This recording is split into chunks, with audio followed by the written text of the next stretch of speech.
Morning. My name is Sheila Lamb, and I'm with the Virginia SBDC Network. For those of you that are not familiar with our organization, the Virginia Small Business Development Center is a partnership program between the U.S. Small Business Administration, George Mason University, and local host institutions throughout Virginia.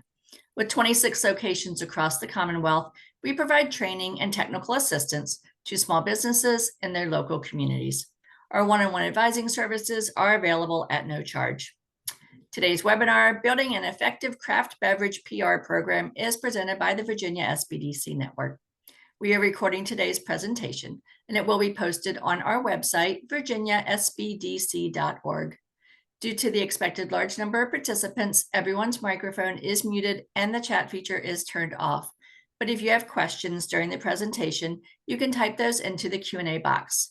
We have also enabled a live transcript function, which you can show or hide via your own meeting controls. And now it is my pleasure to introduce the Virginia SBDC Craft Beverage Assistance Program Manager, Chris Van Orden. Thank you so much, Sheila. Good morning, everyone, and thanks for joining us for this conversation today about PR in the craft beverage sector. As Sheila said, my name is Chris Van Orden, and I serve as manager of the Craft Beverage Assistance Program at the Virginia SBDC. So today's program is going to be a free-flowing discussion about the cost-effective PR strategies available to craft beverage producers. And again, as Sheila said, you can enter any questions that you might have in the Q&A function, and we'll do our best to answer everything either during or after the webinar. I am excited to welcome today's speaker, Courtney Sandora, who's the owner of Go Social, a PR and marketing firm with strong roots in the food and beverage industry. Having worked directly at Brown-Forman in Louisville and with Beam, Sazerac, and Pernod Ricard through New York and Chicago agencies, Courtney has a real knack for knowing what matters most to businesses. Today, I'll be asking her for her advice on ways that small independent producers can leverage the sort of PR strategies that bigger brands use to grow their audience. Welcome, Courtney. Thanks for having me. Excited to be here. Absolutely. Thanks for making time and sharing your expertise. We were talking a little bit before we started here today about PR and the sort of its presence in the industry. And I imagine for a lot of people that are listening today, PR might sound like something that's available specifically and maybe exclusively to corporations. Can you tell us exactly what PR means for like the small craft beverage business? Yeah, definitely. So I think PR is kind of the great equalizer, where smaller brands can actually play right alongside bigger brands if they do it right. So just a couple of examples is one, if you have a good story, you're most likely going to get a couple of media hits. And what I mean by that is maybe an article in your local newspaper, a beverage trade, like a whiskey wash, something like that, or a morning TV spot. So if you were to buy ad buys on all of those publications, I guarantee it's going to cost you more than it would to do PR. So I was just talking to somebody who bought a spot on WGN in Chicago, and it was $12,000 for that one spot. So Yeah. it does get expensive when you're looking at the ad side. The other thing is there's been plenty of studies that show that consumers take the PR message hit mention much more seriously than an ad. So Mhm. if I'm looking at an ad, it's me saying I'm great, right? So you're like, okay, it's generating awareness, but do I trust it? If Fred Minnick says, you're in my top 10 list of whiskeys, and I follow Fred Minnick, that's going to hold a lot more weight. And then the third thing is like, if you know how to storytell and you're creative, you really can make yourself look a lot more big. So just one quick example of that is when I worked at Brown-Forman, I worked on the developing brands portfolio, and that was code for no budget. Okay, so my counterpart at Jack Daniel's had a huge budget. The budget I had is what a lot of our craft clients have today. Okay, so it was small, and the first task was this new brand, Woodford Reserve, because keep in mind this is like 20 years ago. Heard of it, yeah. Is going to be the bourbon, the official bourbon of the Kentucky Derby. And so here you go, leverage this. By the way, you have no budget. So I knew, that was an event where people are going to talk about the mint julep, right? You know what media are going to talk about. But how do you get creative with little dollars to make that huge? So I came up with the program, the $1,000 mint julep, and I did it on a very, very shoestring budget for that. And that was, convincing partners, hey, if you come along with us, you'll be part of this PR coverage. We only created 20 cups.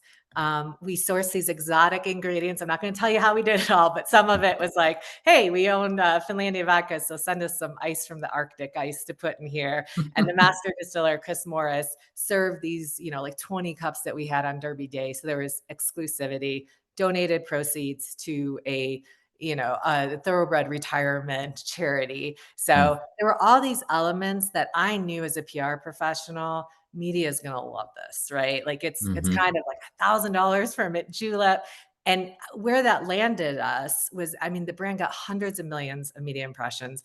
We were in the winner's circle on NBC with Bob Costas holding the $1,000 mint julep and Chris Morris holding Woodford Reserve, talking about this brand. And that year, the title sponsor was Yum Brands, which is KFC, and Woodford Reserve, this little brand new bourbon, out PR'd the title sponsor. And there's no way that Brown-Forman could have paid for that, Woodford Reserve, the budget could have paid for that spot. So when you get creative and you know what media is looking for, you can make yourself look big. You can create news for your brands. So, but it's the art of storytelling too that you have to have. Yeah. Oh, yeah, that's very interesting. I like the idea of it as being a leveling force because, if you start playing the game of the real big fish in the space, I mean, they're gonna outgun you every time. It's, it can wind up being a very frustrating exercise when you start having kind of pay to play type things, whether it's advertising or other spots. So, Yeah. knowing what is special about you and finding creative ways to put it out there, that sounds, well, I'll say, from my perspective, it sounds like a fun thing that you get to do. Yeah. It was very nice. So, again, I'm going to kind of stand here as maybe, or maybe ask some of the questions that some of our companies might ask, right? So, for those of us outside the discipline, maybe it could be hard to distinguish between public relations and marketing. Um, can you tell us kind of what is the difference and why somebody might invest in one, the other, or both? Yeah. So in my eyes, marketing is kind of that umbrella and PR is a marketing tactic. So, Mhm. you might have social, you might have event sponsorship, but the beauty of PR is it really can amplify everything you're doing on the marketing side. So we talked about the event sponsorship with the Woodford Reserve, but let's say innovation and you have a new product, that's a PR opportunity. You Mhm. have a new master distiller or hire, that's a PR opportunity. You're going into a new market, that's a PR opportunity. And it's, when you're in the discipline, it's like obvious to you what the stories Mhm. are. But sometimes we'll get clients and they're like, we're running this sweepstakes. And we're like, no, that's not a PR opportunity.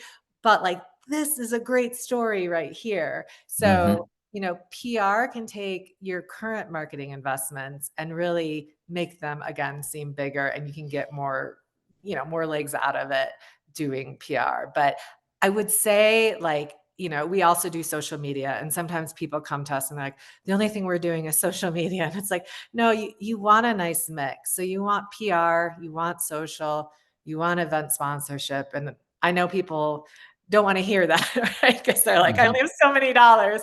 But like you really want a healthy mix. You don't want, you don't want just PR carrying your brand. You don't want just social media carrying your brand. You really need to have a nice healthy mix there. Yeah, yeah. I think there's a lot that goes into it. And just like, I mean, I talk with different experts every month, and it's amazing how much they know and how many nuances there are to their industry. And that's why it's really nice to be able to hear it directly from a professional on this as to, right, what this kind of entire discipline constitutes. And I guess I heard once that, PR versus maybe the sort of more transactional nature of marketing is much about the sort of like conveying that story, that interpersonal connection. It's not always meant to say, buy my product now, but it's more about how people feel about a brand. Is that fair to say?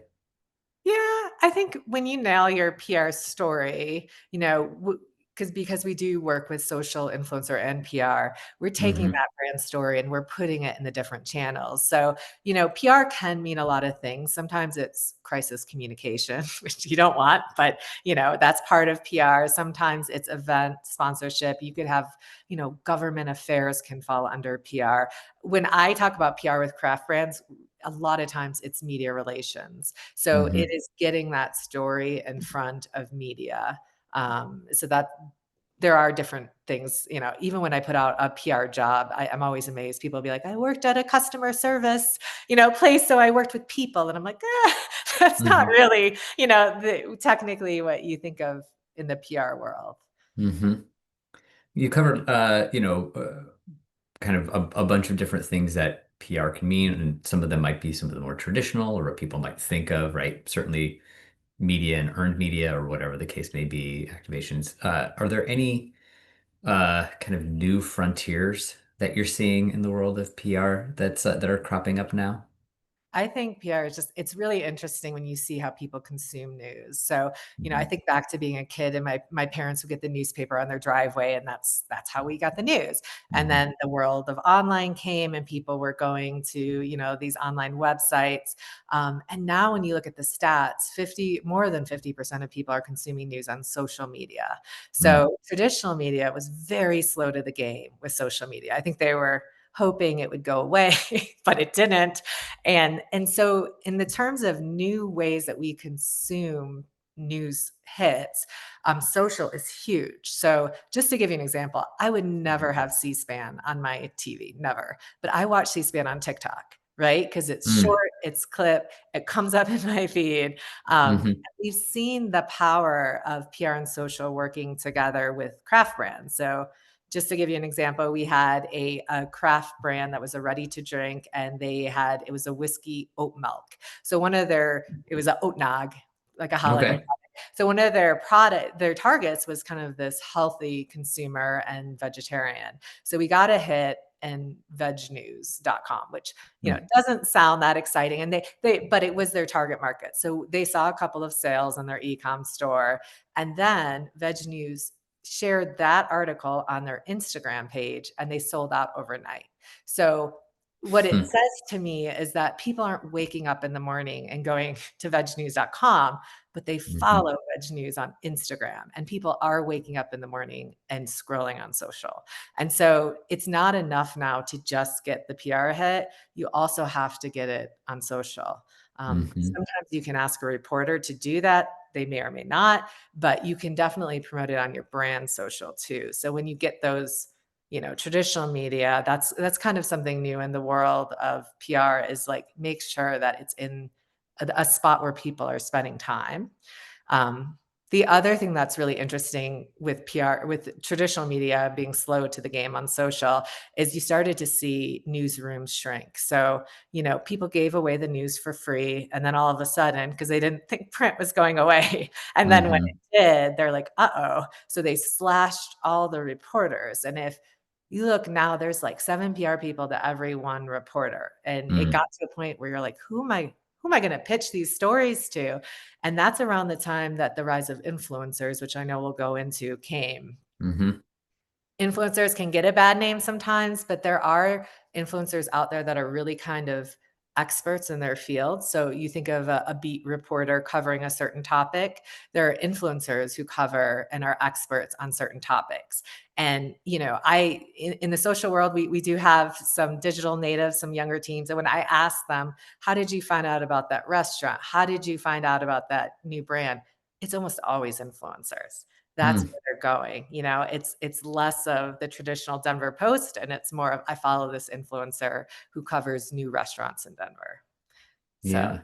Yeah. That's fascinating. I think it's as maybe somebody who's aging out of the target demographic for maybe new products. It's kind of I realize my own blind spots as to what's happening, but it sounds like a lot of PR is keeping up to date with, right, what not only the consumption of the product, but the media consumption of your target audience. And if that's how for the first time, as at least that I'm aware of, I just found out about a new sandwich shop near my house that it's in the back of a grocery store that somebody opened up through an actual influencer. And I said, okay, if it's hitting me, that means that it's been very prevalent for a while. This person's probably got a huge following, but it finally made its way to me, an older person for these demographics.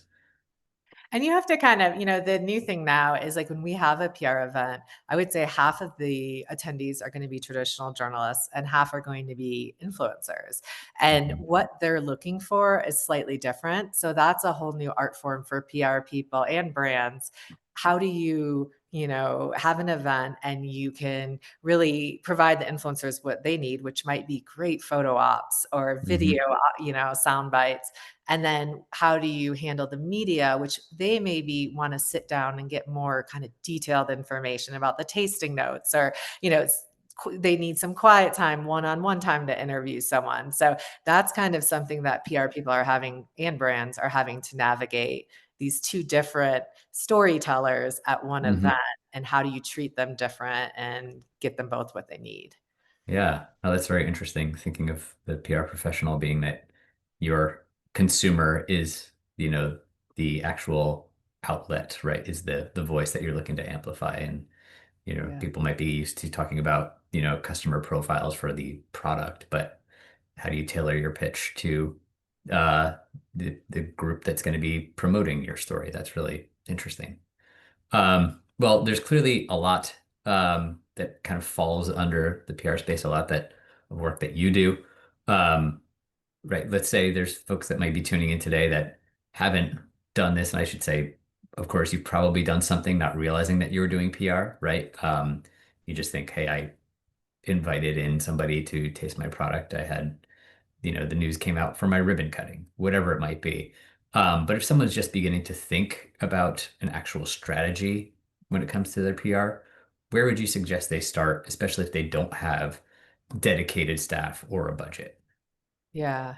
I mean, I think if you are really going to do bare minimum, like I don't Hmm. have anything, the few things I would recommend were one, and this sounds simple, but having a great high res product shot. Hmm. So I can't tell you how important it is to have a good image. We have gotten clients in coverage, as the lead image on a story just because we had the best shot. So that is something that journalists are looking for. So it's having a product shot with a white background that's high res, and then having one that might be more in a lifestyle setting, like with a cocktail. So if you're trying to Hmm. push the espresso martini with your product, or we were talking about Nonino and the paper plane, Hmm. that's important. The other thing is just a fact sheet. So if you have a sell sheet that your team is using, but just you could kind of just transform that into a one pager and really have like tasting notes, the price, where to buy it, and what's different, about it, a little blurb, or maybe even a bio on your master distiller or owner there. Hmm. So that's simple because like we talked about, newsrooms are shrinking. So in the Hmm. world of a 24/7 news cycle, these journalists who don't get paid a lot are having to pump out more content with less resources. So you as a brand want to make their job as easy as possible. And Hmm. having that information ready to go and you send it to them right away, your chances of getting included are going to be higher. And the third thing is if you're looking to get national coverage, having an e-commerce presence is going to matter. So if I'm a reporter and this spirit's only available in Virginia, I'm going to be less likely to write about it if I write for the New York Times because, my readers can't get it. So Hmm. so having that e-commerce opens the door for you as a brand too. Yeah. Oh, that's a very good point. I think that some people might say, oh, is it worth setting it up? And I think, yeah, Yeah. even if it's as a tool, it doesn't have to be a major part of your sales, but e-commerce, right, opening up some more states or just making it a little bit easier depending on, right, the legalities, and you have to want to make it do it the right way. But and Yeah. I'll say as a former beer journalist myself, in a former life, I can't tell you how much I appreciated the companies that made my life easy. The new Yeah. products being released, I have the image of the label. I've got all the stats. I have the tasting notes. It made it so much easier instead of having to try to schedule a time with the brewer who's busy and works weird hours to find out about it. This was Yeah. all on the margins for me. So it was the companies that did it made my life easy. probably got more and better coverage. So I definitely Yeah. can appreciate that. Um, so right, that's I guess we want to say bare bones, right? Kind of if you're going to be out there trying to sell your product, uh, everybody should have that stuff on hand. How about for companies that are a bit more advanced, that maybe are feel like they've got a good kind of ground level program in place? What are some 201 level activities that they would suggest they start looking at? Well, and I can't tell you how many people don't have this, but Hmm. map out your marketing activities for the year, right? So Mm, have that 2026 marketing calendar and say, here are the event sponsorships we had. Here are the tasting room events we're doing.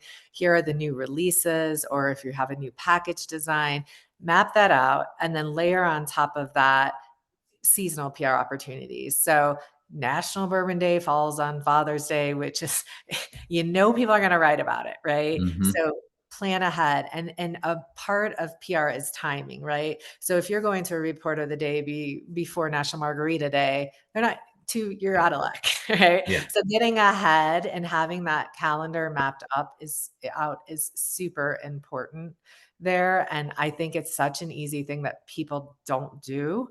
I mean, obviously, if you have an agency, they can help you map that out. But I think just looking at that, identifying what are those PR opportunities, and then also where are those white spaces? So I worked with a craft distillery in Golden, Colorado, and they were like, you know what? January, February is so slow. People are coming off Hmm. the holidays. No one's really buying.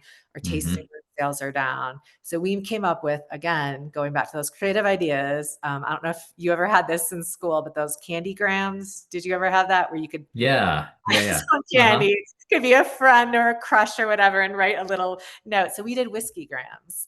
And so the premise was super easy. Someone could buy the bottle online, put a message. It could be anonymous or not. We partnered with a local bakery, so they gave us cupcakes. And then Huh. whoever got the whiskey gram would come into the tasting room, pick up their bottle and their little message and the cupcake, and then they could do a tasting. So Hmm. that year that we did that, their tasting room overall, we did some creative events. Their sales tripled, and again, that was just, we got on the local news, we got into the Denver Hmm. Post, all the papers, because it was quirky, and it was Yeah. a white space time where we created news for a brand and then drove sales. Yeah. Yeah. I think that's a kind of two sides of the same coin, right? You have that calendar of, okay, these are the events that you want to be, that article's already getting written of, right? It's, National Beer, it's Oktoberfest is coming around, best Oktoberfest roundup of the year, or this Mhm. year's vintage release, or right, any of those things that happen annually, you want to get captured in that coverage. But everyone's always looking for unique stories, something that is new and not just the this year's version of that article or that piece or whatever. And I think Yeah. the ability to give somebody interesting to cover is Yeah. I mean, it's the fun part of the job too, right? It's you get to invent something new. Yeah. Yeah. Yeah, especially if it, resonates with your brand in particular, right? Um, everybody's always trying to demonstrate their unique value proposition, right? What makes you different. Um, so I think that, I imagine, I should say, that when you're working with companies to help them understand, right, or chart out their year or come up with activations or whatever it might be, you're thinking about not just, right, oh, you're a high quality this product or that product, but what is it about your company that you're trying to convey here? Yeah, and I think that's, I was a journalism major and did some freelance writing on my side. And, Mhm. when you know what makes an interesting story, it's just amazing. A lot of times as a brand, you're too close to it. And Mm. I'll be talking with people. I'm like, that's the story there, and they're like, oh, I didn't think that was interesting. I'm like, that's way more interesting than this Yes. other thing that you're pushing. So yeah, and just having that knack of storytelling is important. Yeah, I think there's a lot of people, and this is not in any way to besmirch anybody, but there are people who are so in love with the product, right? Because they're experts, right? You spent your entire career learning how to make something special, right? All of the nuances. But if you have your brewer or distiller or winemaker leading all of this. There might be spending a lot of time focusing on a very esoteric part of the production process, which is not why people buy the product. They're more interested in like, hey, yeah, you're doing this weird thing, but you're also operating out of an old airplane hangar or something, right? And that's Yeah. an easier story to tell than like, oh, well, you know, use this, I'm using whatever barrels that I borrow from here or whatever. Like that's not Yeah. necessarily the story. The sort of process focus is not always the winning story that the producer themselves think it is. Yeah. Definitely. So you mentioned a little bit earlier, right, some of the newer strategies, and you kind of touched on influencers, which again, admittedly, is um, something that I'm not super conversant in. So can you talk a little bit about how companies can work with influencers to expand their audience, right? Get trust in sort of consumer base they're targeting. Yeah, definitely. And the word you'll see them called a couple different things. So when it first started off, it was influencers, and then there were Hmm. a couple of influencers that gave them a bad name. And so you're going to see some people using creators now Hmm. as another term. But there are different tiers. It's a whole industry. Okay. Hmm. I have influencer software that we can peek behind the curtain, see, okay, who are their follower base? How much should you pay them if you were going to pay them based on all the other influencers? So it is a huge marketing industry now. Mm. But there are micro influencers. There are, macro, which are kind of those big like Kim Kardashian type of people that you think of. There are influencers that are more lifestyle. So like, let's say I own a tasting room, and there are a couple like creators in Denver that are things to do this weekend in Denver. Okay. So like I'll go after them. But then there's also like whiskey influencers, gin influencers, you know, Hmm. like all these different people, so that if you, depending on the story you want to tell, they're, again, like as a beat reporter, their kind of niche is going to be different. So Hmm. you want to tell the right story to the right influencers. There are also things in the spirits world that there are regulations with discus that you have to be careful of. I sat on a seminar with the TTB, and they said, even if your visitor bureau, convention visitor bureau sends an influencer to your tasting room and you weren't even the one that did it, but you gave them a free tasting and they Mm. put this was an ad, hashtag ad or whatever, you as a brand could get fined. So Hmm. you do have to be careful. So there's paid influencers and trade, which is the trade is just giving product or tastings or tickets there. Hmm. Um, but it's really a tactic that I have seen work for brands. And you're not going to get in the New York Times every week, right? You may be lucky to get in the New York Times once a year. Okay. That's Hmm. great.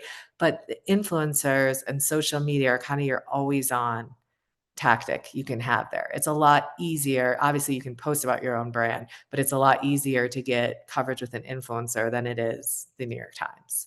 So I like to think of that as part of your always on strategy for brands. And then the Hmm. PR is like, you get it when you can get it. Hmm. Hmm. Yeah, yeah, I know it's not every attempt to get a placement in like a traditional media outlet is going to work, right? You know that there's a sort of a hit rate, and it's not like you're going to be, you know, 3 out of 4 times you're going to get that placement. That's just depends, right? But yes, if you have these other people that are putting out your message for you, and I think that, um, yeah, interesting that all the different niches that are starting to emerge of like, hey, the tasting room event, maybe, you're thinking, well, I'm not going to be promoting that to people outside my city or county. And so, well, who is the audience for that? And what's the spend on that too? And I do want to talk a little bit about the sort of ROI. You mentioned a little bit the tracking of the investments and what their reach is, and sort of figuring out for companies when they're allocating a budget, that side of it. But I think even from the strategy uh, standpoint, knowing what the influencers can do for you and what they can't is really important, because yeah, and making sure that they're fastidious, because yeah, there's these some of these regulations are no joke. So how do you Yeah. find influencers to work with when you're kind of helping companies find that channel? Yeah. So, I mean, we have just being in the space, doing it for Mhm. years, we have a pretty good database on our own, but we also do subscribe to a software that we can use, and then a lot of it too is scrolling, following, knowing the right people there. Mhm. Um, so yeah, and then I will tell you too, during COVID, a ton of bartenders who were out of work got into the influencer space and Mhm. became Mhm. cocktail influencers, creators, and so you're seeing a lot of mixologists on TikTok, and yeah, TikTok's pretty much the biggest one for That's the mixologists one. Yeah. too. Yeah. Um, do you find that kind of going directly to customers and finding out what they're consuming media wise is a helpful strategy? If you have loyal customers, will they say, "Oh, I found out about you from this person," or "I get a lot of my ideas for cocktail recipes or events through these specific groups Yeah, you or could. I created?" mean, you could. You could for Yeah. sure. You did a like I know with the Whiskey Graham client, they had Hmm. no kind of measurement in place. So one day I was sitting in the tasting room, and as people came in, I said, "Well, how'd you hear about this?" And Uh-huh. someone said, "I saw it on Fox News." Someone said, "I saw an influencer." Said, "I saw it on social media." So like the interesting thing from that, focus group of one, but it was that people were hearing about it in different places. And again, I know Mm. people don't like to hear this, but that's where the more places you can be, the more successful you're going to be. Yeah. I mean, I don't know. In a glass half full sense, maybe it's saying, hey, like, it's not like you're putting all of your eggs in one basket. There's multiple things to do here, right?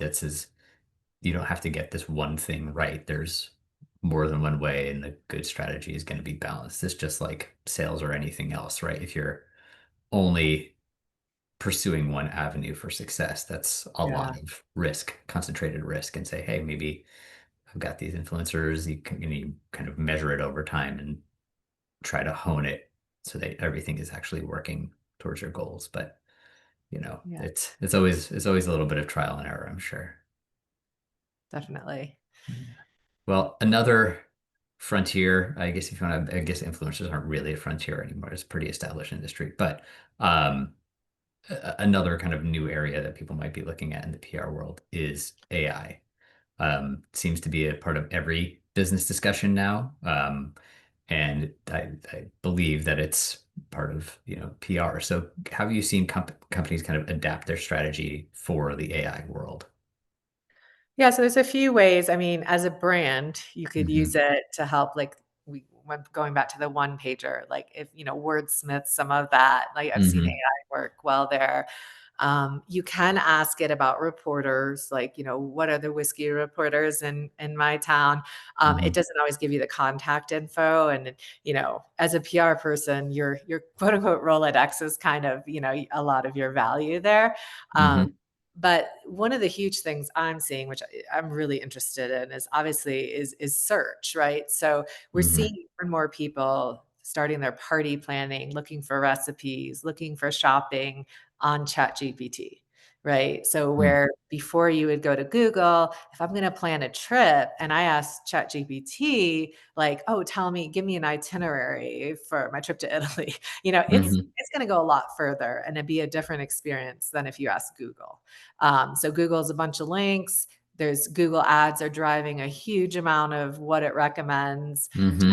ChatGPT, we'll see how it all unfolds. But right now, if you ask ChatGPT, how do you differ than Google for results? It will tell you we look at industry experts. We're not driven by paid.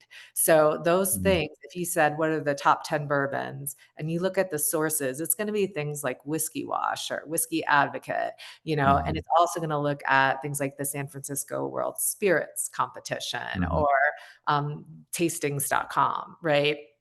So it's looking at those kind of industry expert resources.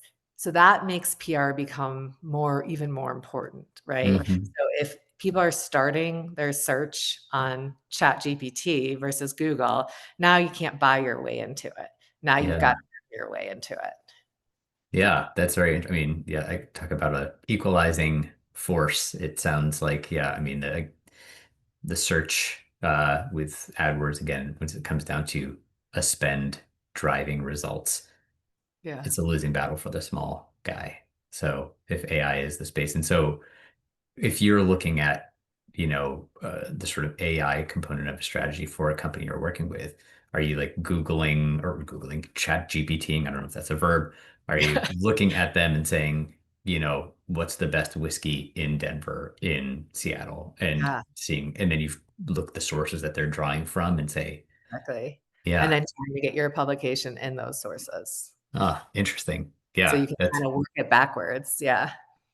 so it's yeah, putting even more of an emphasis because it's right, these, you know, channels, they may have their own social media. You can repost if you get featured or if you're winning a medal from somewhere or whatever, you can put that on your own. But knowing that even if nobody ever consumes that via your TikTok or the TikTok of right that group, it's getting fed into the results for where they might be looking for that. Yeah. Um, yeah, just makes it all the more important to get those placements. That's Mhm. uh, fascinating, and I guess it gives people a little bit of clarity of just saying like this is why it's important because there's 5 different ways that somebody might get to that same information, however they consume. Yeah. Interesting. Well, I alluded to this a little bit earlier because this is a question that comes up all the time for us, right? Hey, I'm a small business. There are resource constraints, right? I don't have a lot of just extra money lying around, so I want to make sure that I'm getting a return on my investment. So, can you talk a little bit about how you measure ROI and the impact of your PR efforts or for, the small to medium brand? You're probably not gonna like my answer, It's but, okay. I think PR, that's always been a challenge in the PR Hmm. world, right? And then you add in something like a spirits category in the three-tier system, and it's like, forget it. Yeah. Um, you do see some things like that kind of lightning in the bottle veg news example that I gave Hmm. you, where it was the only thing that happened, and the next day they saw a sale. So you can attribute sometimes Hmm. those hits. But I really like to think about it as these like universal principles. And I think about losing weight, right? So if I said to you, option one is you're going to sit on your couch and you're going to DoorDash fast food. And then option two is you're going to go to the gym every day and healthy meal plan. What are you Hmm. more likely to lose weight? And I think, 99.9% of us would say the gym, right? But you Hmm. don't know, like, oh, it was that one piece of broccoli or that one day I did that one sit up I did that is the thing that got you there. It was really that consistent doing the right thing over time. And Hmm. we know in the marketing world that people buy from brands that they recognize and brands that have Hmm. been recommended to them. So a journalist, an influencer, those are, just like a friend, those are people that are recommending products. So if Hmm. your brand has a consistent PR strategy where you're in front of people, your likelihood of losing weight or getting that sale Hmm. we know it's going to be higher. And for every time you're not in an article and your competitor is, you know, they have that advantage. So Hmm. that's where I know it's not, there's a little bit of a blind faith. I was talking to this brand owner who got his whiskey cherries in the New York Times, and he said, "Oh man, I sold out of them the whole holiday season. I couldn't keep them in stock." He goes, "I know that article worked, but I don't know about the other ones." So you're just Yeah. like, I don't know. It's a little bit of a blind faith, but logic tells you. Right. And I know it's attribution is saying like, hey, I was thinking about buying it, but this got me to yes sooner, right? Mhm. It's hard to say, but I think yeah, and I know, for certain like events programming, like you mentioned, right? If it's the whiskey gram example that you gave, right? It's the first time you did it, you did a big push, it got a ton of hits, and it was your most popular event. That's pretty clear. But I think this is where an area where the small guy can learn from the big guys is that if the big guys that have entire departments working on these things and they're placing value in it, clearly there's something there. They have, right? I mean, they are so metrics driven. They're dedicating multiple full-time people to pursuing some of these channels. Then like Yeah. there's a there, right? There's something on it, and Yeah. you just have to, right, trust that you can compete by doing something novel, being more nimble, having selling proposition that's more compelling for your audience. And I think it's nice that when you're playing on level ground against the big dogs. Definitely. And I mean, you can measure impressions. Like we give clients, okay, here's how many Sure. impressions and how many linklets. But at the end of the day, can I say that caused that sale? That's a tough one, especially Yeah. in the spirits world. And I'm sure you have, right, when you're talking about the influencers or creators, right? You mentioned that you look at people's stats and you have software to do this, but right, knowing somebody's reach and what's the sort of value on that, you want to be mindful about that, even if it's not a perfectly linear relationship. Like every follower they have is 1/10 of a cent. No, it's not going to be quite like that, but just, having a internal guidelines for yourself about like, hey, this person's going to help me with this type of sale, therefore it's worth this for me, right? Yeah. And we've done it with other categories where you can track it easier. And I can tell you, some of the paid influencers didn't end up driving as many Hmm. sales as the trade. And so every time you think you have it figured out, you're like, oh, this person actually, for whatever reason, their followers bought more. So Yeah. it is some test and learn. And then once you find those people that work, if you can track Hmm. it, do more with them. Yeah. Yeah. The sort of the scale of the reach versus the quality, right? Some people like they may have 10% of the audience, but they are Engaged. Yeah. fully bought in on that person's taste, and that might be more worthwhile. Um, yeah, very interesting. I think there's, lots to think on here. It's obviously a very kind of rich and robust field, and I know we're just scratching the surface here. But um, before we kind of wrap things up, I was wondering if you had any final parting words that you'd like to share with our audience about the sort of PR in this space.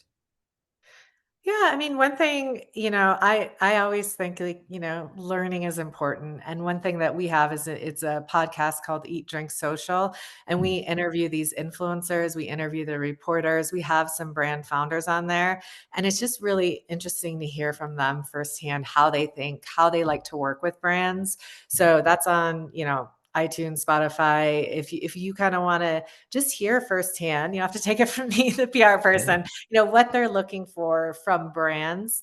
It's a great resource there. So I would just recommend checking it out.